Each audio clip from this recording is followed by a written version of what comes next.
Accoucher sans péridurale. Ah ouais. Bonjour et bienvenue, je suis Céline, etc.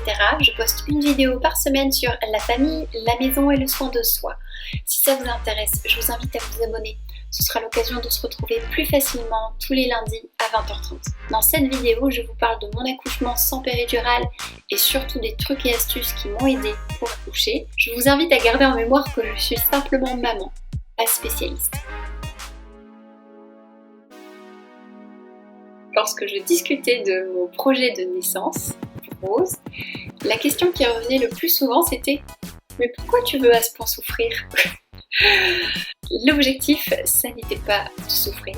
L'objectif, c'était d'avoir un accouchement dit physiologique, c'est-à-dire un accouchement qui soit le moins médicalisé possible, bien évidemment en prenant en compte la santé du bébé et la santé de la maman. En d'autres termes, l'absence de péridurale, c'était une conséquence de ce que je voulais. Et de la même façon, je gardais bien en tête que si à un moment donné, mon état ou l'état de Rose le nécessitait, il y allait peut-être avoir une aide médicale particulière. Le premier avantage que je voyais, c'est que ça allait me permettre d'être guidée par la nature et de ne pas être endormie à certaines sensations. Le deuxième avantage, c'est que j'avais le sentiment que ça me permettrait d'être davantage actrice de mon accouchement, puisque vu que j'allais ressentir tout à 100%, ça me permettrait d'agir en conséquence. L'autre point positif que je voyais, c'est que ça allait me permettre de bouger, rester allongée, à ne pas trop sentir mes jambes, trop sentir mon bassin. C'est quelque chose qui me faisait vraiment très très peur. Le dernier avantage, c'est un avantage que j'ai appris après avoir fait ce choix, et c'est de pouvoir choisir la position dans laquelle on accouche. Pour moi, il n'y avait qu'une seule position pour accoucher, et c'est celle des films où vous avez la femme qui est allongée, les jambes en l'air. Mais en fait, il n'y a pas que cette position pour accoucher. Il y en a d'autres, il y a accroupi, il y a sur le côté.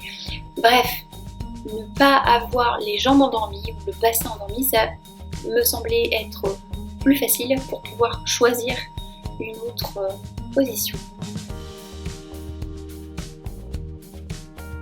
Rapidement, j'ai eu l'impression d'avoir un plan d'accouchement plutôt défini. Néanmoins, ça m'a pas empêché d'avoir des peurs. Une de mes peurs, c'était la douleur. Et ce qui n'était pas simple avec cette crainte de la mauvaise gestion de la douleur, c'est que culturellement, la péridurale, elle est quand même vachement ancrée en France. De ce fait, j'avais pas beaucoup de retours de femmes qui avaient eu un accouchement sans péridurale. Et c'est là le moment où je vous livre les trucs et astuces qui m'ont aidée.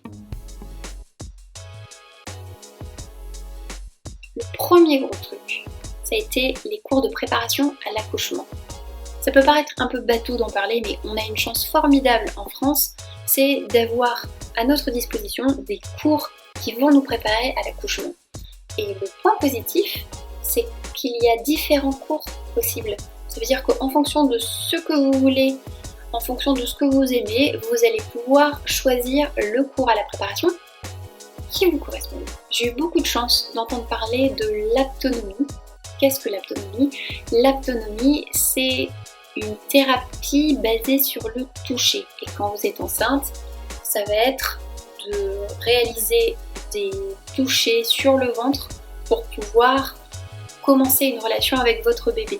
Et ce qui me plaisait beaucoup dans l'aptonomie, c'est que ça remettait au centre le bébé et que ça permettait également au papa et à la maman de tisser du lien avec l'enfant. J'ai trouvé l'aptonomie fantastique pendant la grossesse et ça a été essentiel pendant l'accouchement. De savoir qu'il y avait des gestes que l'on pouvait faire pour inviter Rose à prendre le toboggan et à sortir de mon ventre. Le deuxième truc, la deuxième astuce, ça a été les techniques de visualisation.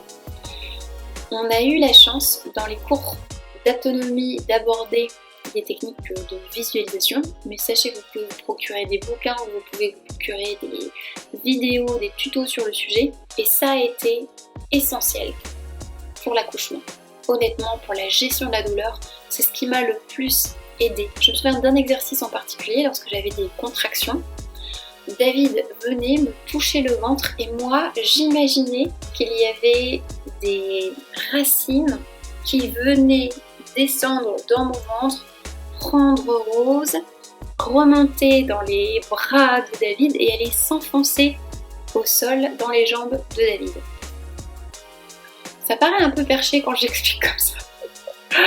Quand on me l'a expliqué, ça paraissait un peu moins... Mais ça marchait, honnêtement. Le troisième truc, c'est la méditation guidée. C'est un très bon outil, aussi bien pendant la grossesse, parce que parfois on a des craintes, on a du stress, et également pendant l'accouchement, puisque pendant le travail, ça peut être sympa à un moment donné de redescendre la pression. Vous avez des vidéos qui sont très bien faites sur YouTube, vous avez également des livres ou des CD qui sont en vente et qui vous permettent d'avoir une méditation guidée précisément liée à la grossesse ou à l'accouchement.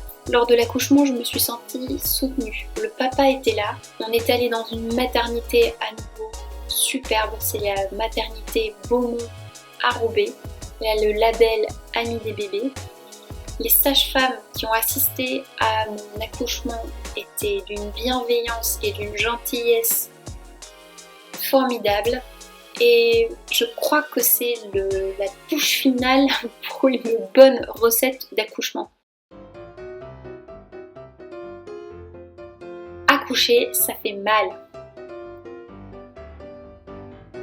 Si vous voyez ce que je veux dire. Donc dans tous les cas, il y a forcément une douleur.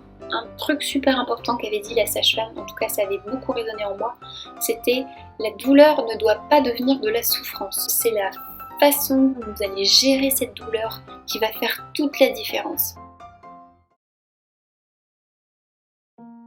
Je vais vous faire une confidence. Tout à l'heure, je vous ai dit que mon accouchement, je le souhaitais physiologique. Mais je vais vous dire un truc. Lorsque Rose était prête à sortir, j'ai demandé la péridurale. Parce que waouh, j'ai eu 2-3 contractions où je me suis dit non mais c'est pas possible cette douleur. Souviens-toi, ça n'est pas supposé être de la souffrance. C'est là où j'ai perdu les os un peu comme un ballon qui éclate. J'espère que vous n'êtes pas en train de manger. Et d'ailleurs, la sage-femme en avait parlé de ce moment lors de l'accouchement. On a l'impression qu'on va jamais y arriver. Et elle expliquait que c'est humain. Pour faire en bref, mes conseils, définissez l'accouchement qui vous convient, qui convient à votre famille et qui convient aussi à vos états de santé, et je pense au bébé et à vous, de trouver les outils qui vous font du bien. Je vous ai parlé des miens, mais il y en a sûrement plein d'autres. D'ailleurs, pour toutes les mamans qui ont déjà accouché, n'hésitez pas à indiquer vous ce qui vous a aidé en commentaire. 3. Rappelez-vous que c'est pour quelque chose de merveilleux. Vous allez donner la vie à quelqu'un. Champagne! Enfin non, pas pour vous parce que vous êtes enceinte donc vous ne pouvez pas. J'espère que cette vidéo vous a plu. Si c'est le cas, n'hésitez pas à aimer, n'hésitez pas à partager. Je vous invite à mettre en commentaire vous aussi vos expériences. J'aurai le plaisir de vous revoir très prochainement. Prenez soin de vous.